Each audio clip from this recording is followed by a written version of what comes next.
ഇന്ന് തൃശ്ശൂരിൽ നിന്ന് എൻ്റെ ഒ പിയിൽ ഒരാൾ വന്നു. അപ്പോൾ അദ്ദേഹത്തിന് ഒരു 45 വയസ്സുള്ള ഒരാളാണ്. അപ്പോൾ കുറച്ച് ദിവസം കഴിഞ്ഞ ഒരു മാസമായിട്ട് ശക്തമായ ഷോൾഡർ പെയിനാണ് പ്രശ്നം. ഷോൾഡർ പെയിൻ എന്ന് പറഞ്ഞാൽ അവർക്ക് ഷോൾഡറിൻ്റെ ഭാഗത്ത് നല്ല പെയിനുണ്ട്. അപ്പോൾ സിവിയർ പെയിനാണ്, രാത്രി കിടക്കാനൊക്കെ ബുദ്ധിമുട്ടുണ്ടാക്കുന്ന രീതിയിലുള്ള പെയിൻ. ചിലപ്പോൾ തുടക്കത്തിൽ അദ്ദേഹം പറഞ്ഞാൽ തുടക്കം പെയിൻ തുടങ്ങിയ ദിവസം ഭയങ്കര അതിശക്തമായ പെയിനായിരുന്നു, കൈ അനക്കാൻ പറ്റാത്ത അവസ്ഥയായിരുന്നു എന്നാണ് പറഞ്ഞത്. കൈ തീരെ പൊക്കാനോ ഇളക്കാനോ ഒന്നും പറ്റാത്തൊരവസ്ഥ. അപ്പോൾ പെയിൻ്റെ കുറച്ച് മെഡിസിനൊക്കെ അവിടെ നിന്ന് ഓൾറെഡി എടുത്ത് കുറച്ച് ദിവസം കഴിഞ്ഞിട്ടാണ് എൻ്റെ അടുത്ത് പോയത്. അപ്പോൾ ആ പെയിനിൻ്റെ മെഡിസിനൊക്കെ എടുത്തപ്പോൾ കുറച്ചൊരു കുറവുണ്ട്. പക്ഷേ എന്നാലും ഇപ്പോഴും ആ രാത്രി കാലങ്ങളിൽ വേദനയുണ്ട്, ബുദ്ധിമുട്ടുണ്ട്. അപ്പോൾ ഇദ്ദേഹമാണ് ഷുഗറുള്ള ആളാണ്, ഓൾറെഡി ഡയബറ്റിക് ആണ്. അപ്പോൾ നമ്മൾ പൊതുവേ ഒരു പ്രമേയമുള്ള ആൾക്കാരിലൊരു ഷോൾഡർ പെയിനായിട്ട് വരുന്ന സമയത്ത് ഏറ്റവും പ്രധാനമായിട്ട് നമ്മൾ പ്രതീക്ഷിക്കുന്ന ഒരു സംഭവം ഫ്രോസൺ ഷോൾഡറാണ്. അപ്പോൾ നമ്മൾ ഫ്രോസൺ ഷോൾഡർ എന്നുള്ള പക്ഷേ ഇദ്ദേഹത്തിന് മൂവ്മെൻറ്റ് കിട്ടുന്നുണ്ട്. നമ്മളിപ്പോൾ തുടക്കത്തിൽ അനങ്ങാൻ പറ്റാത്തൊരു പെയിൻ ഉണ്ടായിരുന്നെങ്കിൽ സഹിക്കാൻ പറ്റാത്ത ആ സമയത്ത് തീരെ അനക്കാൻ പറ്റാത്തൊരു പെയിനായിരുന്നു. സ്റ്റാർട്ടിങ്ങിൽ നമ്മളിപ്പോൾ ഫ്രോസൺ ഷോൾഡർ ആണെങ്കിൽ ആദ്യം ചെറിയ രീതിയിൽ പെയിന് തുടങ്ങി, മൂവ്മെൻറ്റ് ചെറിയ റിസ്ട്രിക്ഷൻ വന്നു, പിന്നെ അതിന് കൂടി വരികയാണ് ചെയ്യുക. ഇത് പക്ഷേ നേരെ തിരിച്ചാണ്. ഇദ്ദേഹത്തിന് തുടങ്ങിയത് തന്നെ ശക്തമായ വേദനയും അനക്കാൻ പറ്റാത്ത അവസ്ഥയായിട്ടാണ് തുടങ്ങിയത്. അതിനുശേഷം കുറച്ച് ഇമ്പ്രൂവ്മെൻറ്റ് വന്നതാണ്. അപ്പോൾ ഇത് നമ്മൾ നോക്കിയപ്പോൾ വിശദമായിട്ട് നോക്കി പരിശോധിച്ച് നോക്കുമ്പോൾ അദ്ദേഹത്തിന് മൂവ്മെൻറ്റ് കിട്ടുന്നുണ്ട്, സപ്പോർട്ടറൊക്കെ വെച്ചിട്ട് നമുക്ക് മൂവ് ചെയ്യാൻ പറ്റും. പക്ഷേ ചില മൂവ്മെൻറ്റിൽ അദ്ദേഹത്തിന് നല്ല പെയിൻ ഉണ്ട്. പുറകോട്ടൊക്കെ കൈ പോകുന്നുണ്ട്, പക്ഷേ ഈ സൈഡിലേക്ക് പൊക്കുമ്പോഴാണ് കൂടുതലായിട്ട് പ്രശ്നമുള്ളത്. അപ്പോൾ ഇത് നമ്മൾ വിശദമായിട്ട് പരിശോധിച്ച സമയത്ത് നമുക്ക് കാണാൻ കഴിഞ്ഞൊരു കാര്യം എന്ന് വെച്ചാൽ അദ്ദേഹത്തിൻ്റെ എക്സ്റേയിലും അതുപോലെ തന്നെ ഓൾറെഡി MRI എടുത്തിട്ടുണ്ടായിരുന്നു. അപ്പോൾ അത് രണ്ടിലും ഒരു കുറച്ച് കാൽഷ്യം വന്നിട്ട് ആ മസിലിൻ്റെ വള്ളി അവിടെ ഈ ഡെപ്പോസിറ്റ് ചെയ്തിട്ടുണ്ട്.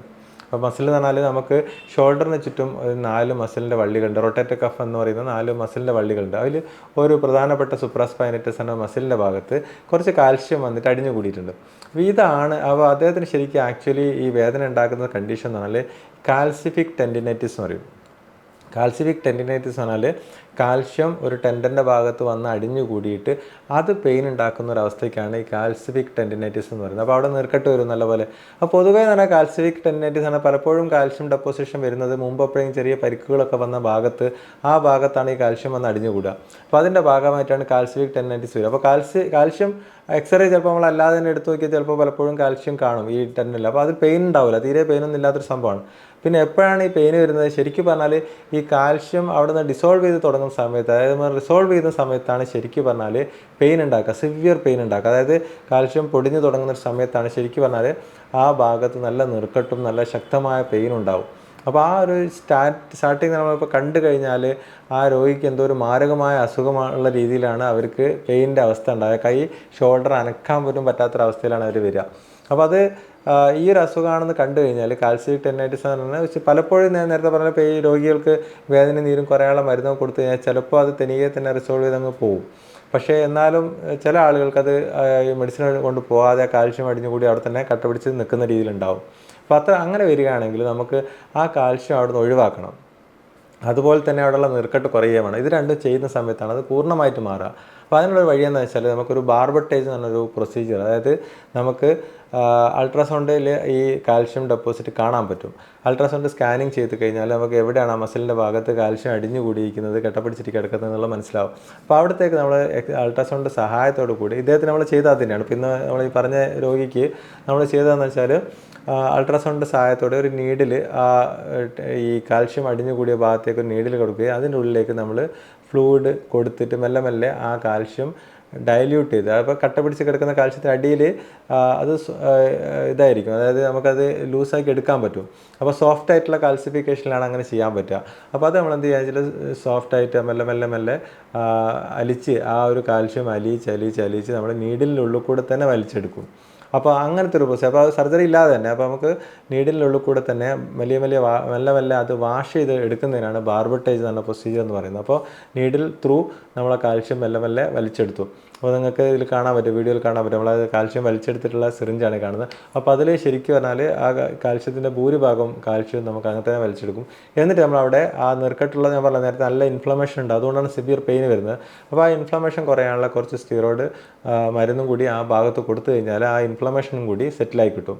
അപ്പോൾ നമ്മൾ ഈ പറഞ്ഞ ഈ ഒട്ടിപ്പിടിച്ചിരിക്കുന്ന കാൽഷ്യവും കാര്യങ്ങളെല്ലാം എടുത്ത് ഒഴിവാക്കുന്ന സമയത്ത് ആ ഒരു മസിലിന് ടെൻഡന് ചിലപ്പോൾ വീക്ക്നെസ് വരാം. മിക്ക ആളുകൾക്കും 90% ആളുകൾക്കും ശരിക്കും ഈ ബാർബട്ടേജ് പ്രൊസീജിയർ കഴിഞ്ഞ് പിന്നെ നമ്മൾ എക്സസൈസും കാര്യങ്ങളൊക്കെ ചെയ്ത് കഴിഞ്ഞാൽ ആ ടെൻഡൻ്റെ സ്ട്രെങ്ത് തിരിച്ച് കിട്ടും.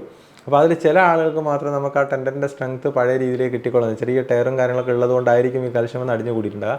അത്തരത്തിലുള്ള ആളുകൾക്ക് നമുക്ക് ചെയ്യാൻ പറ്റുന്ന കാര്യം എന്ന് വെച്ചാൽ ആ ഒരു ടെൻഡൻ്റെ സ്ട്രെങ്ത് കൂട്ടാൻ വേണ്ടി പിന്നീട് PRP പോലെയുള്ള ട്രീറ്റ്മെൻറ്റ് ചെയ്യാൻ പറ്റും. PRP എന്ന് പറഞ്ഞാൽ പ്ലേറ്റ്ലെറ്റ് റിച്ച് പ്ലാസ്മ എന്ന് പറയും. അതായത് സ്വന്തം രോഗിയുടെ തന്നെ ബ്ലഡിൽ നിന്ന് പ്ലാസ്മ എടുത്തിട്ട് നമ്മൾ ഈ ടയർ അല്ലെങ്കിൽ ടെൻഡൻ്റെ സ്ട്രെങ്ത് കുറഞ്ഞ ഭാഗത്തേക്ക് സ്കാനിങ്ങിൽ നോക്കിയിട്ട് ഇഞ്ചക്ഷനായിട്ട് കൊടുത്തു കഴിഞ്ഞാൽ മെല്ലെ മെല്ലെ അതിൻ്റെ സ്ട്രെങ്ത്തും നമുക്ക് ഇമ്പ്രൂവ് ചെയ്തെടുക്കാൻ പറ്റും. അപ്പോൾ ഇദ്ദേഹത്തിന് നമ്മളിപ്പോൾ ഈ ബാർബട്ടേജ് മാത്രമേ ചെയ്തിട്ടുള്ളൂ, അദ്ദേഹത്തിന് ഇമീഡിയറ്റ് തന്നെ പെയിന് കുറയുകയും ചെയ്തു. അപ്പോൾ ഇനി പിന്നീട് അടുത്ത വിസിറ്റിന് വരുന്ന സമയത്താണ് നമ്മൾ നോക്കുന്നത് ടെൻഡൻ്റെ വീക്ക്നെസ്സോ കാര്യങ്ങളോ ഉണ്ടോ, മൂവ്മെൻറ്റ്സിന് എന്തെങ്കിലും ഇഷ്യൂസ് ഉണ്ടോ എന്നൊക്കെ നോക്കിയിട്ടാണ് ആവശ്യമുണ്ടെങ്കിൽ മാത്രമാണ് ഈ പ്ലേറ്റ്ലെറ്റ് റിച്ച് പ്ലാസ്മ തെറാപ്പി കൂടി ഇതിൻ്റെ കൂടുതൽ ആഡ് ചെയ്യേണ്ടി വരിക. അപ്പോൾ ഇത്തരത്തിലാണ് ഈ ഒരു കാൽസിഫിക് ടെൻഡിനൈറ്റിസ് എന്ന അസുഖം നമ്മൾ അധികം കേട്ട് പരിചയം ഉണ്ടാവില്ല. അപ്പോൾ സിവിയർ പെയിനായിട്ട് വരുന്നത്, അപ്പോൾ ഫ്രോസൺ ഷോൾഡർ അല്ല അല്ലെങ്കിൽ മറ്റുള്ള അസുഖങ്ങളൊന്നും ഇല്ലാതെ ഇൻഫെക്ഷനോ കാര്യങ്ങളൊന്നും ഇല്ലാതെ തന്നെ വളരെ സിവിയർ പെയിനായിട്ട് പെട്ടെന്ന് കൈ അനക്കാൻ പറ്റാത്ത രീതിയിൽ വേദനയായിട്ട് വരാൻ സാധ്യതയുള്ള ഒരു അസുഖമാണ് ഈ കാൽസിഫിക് ടെൻഡിനൈറ്റിസ്. അപ്പോൾ അത് വളരെ സിമ്പിളായിട്ട് നമുക്ക് മാറ്റിയെടുക്കാൻ പറ്റുന്നൊരു അസുഖം കൂടിയാണ്. അതിൻ്റെ ഏറ്റവും പ്രധാനം അതാണ്, നമുക്ക് ഈ ഒരു പ്രൊസീജിയർ ചെയ്ത് കംപ്ലീറ്റ് ആയിട്ട് തന്നെ അത് മാറ്റിയെടുക്കാൻ പറ്റുന്നൊരു അസുഖം കൂടിയാണ് കാൽസിഫിക് ടെൻഡിനൈറ്റിസ്. അപ്പോൾ ഇത്തരത്തിൽ ഷോൾഡറിന് പെയിൻ ഉണ്ടാക്കുന്ന ഒരുപാട് അസുഖങ്ങളുണ്ട്. അതിൽ ഒരു അസുഖത്തെക്കുറിച്ചാണ് ഞാൻ ഡിസ്കസ് ചെയ്തത്. അപ്പോൾ ഇത്തരത്തിലുള്ള മറ്റ് അസുഖങ്ങളുടെ വിശേഷങ്ങളുമായി ഞാൻ വീണ്ടും വരാം. നന്ദി.